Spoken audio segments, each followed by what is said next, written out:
last thing I'm going to say politically, because I don't want to go down this rabbit hole any further than we've already gone down it. But the talks of Trump running for a third term, and then on the other side of that, everybody's like, well, if Trump can run for a third term, Obama can run for a third term.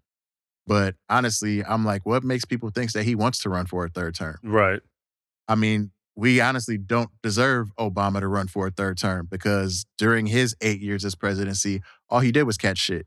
Right. There was a very small percentage of the population that was like, good job, you're doing great, keep it up. I understand that there's systems in place that are preventing you from doing the stuff that you want to do. I understand that there's Mitch McConnell here who is on record saying that he is going to block everything that you were trying to do. Good or bad. Good or bad. Everything that you're going to try to do, we're going to block it. Yep. So the fact that he was able to get the ADA, Obamacare, to the point that he did. That's the thing, too, just pointing that out.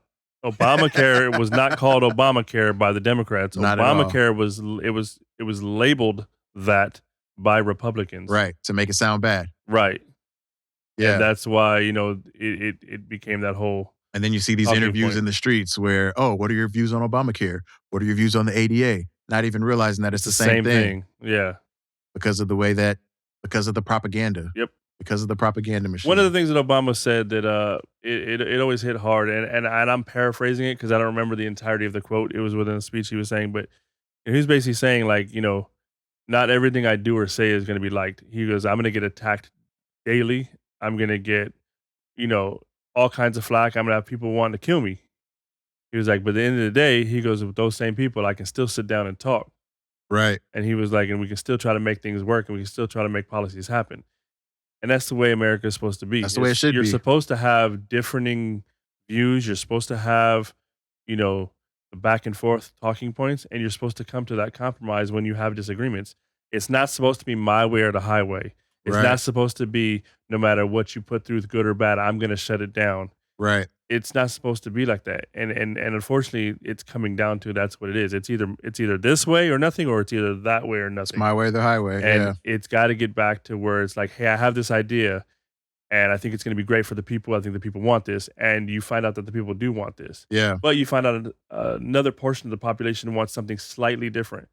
So then those representatives go, hey, listen, this is a great starting point, but I think we need to change this. You know what I mean? And you come together and you hash it out. That middle ground, yeah. And then you figure out, okay, well, I'll sacrifice this for this, but you guys got to sacrifice that for this. And, and you go back and forth till you come to a resolution, you vote on it, you pass it, and you help the people that you serve.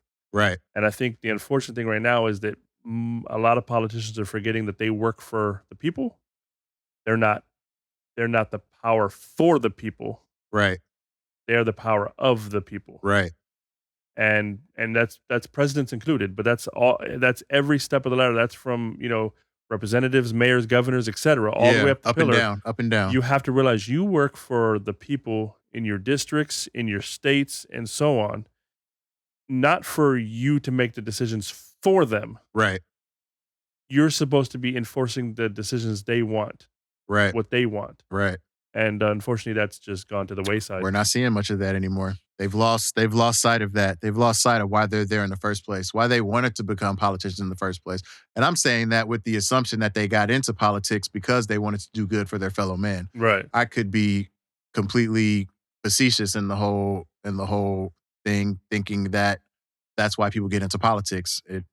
I think some people get into politics for that. Others, I think it's more of a power grab. It's a title. It's something to look down upon people too. Yeah, something they can use to control other people. Yeah, because they don't like the way other people are living, which has no effect on how they're living. But for some reason, we need to, because the Democrats are grooming your kids. Like, really, they're the ones that are grooming your kids, right?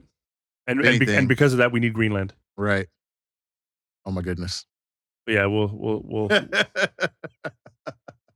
Greenland. Can you reach that?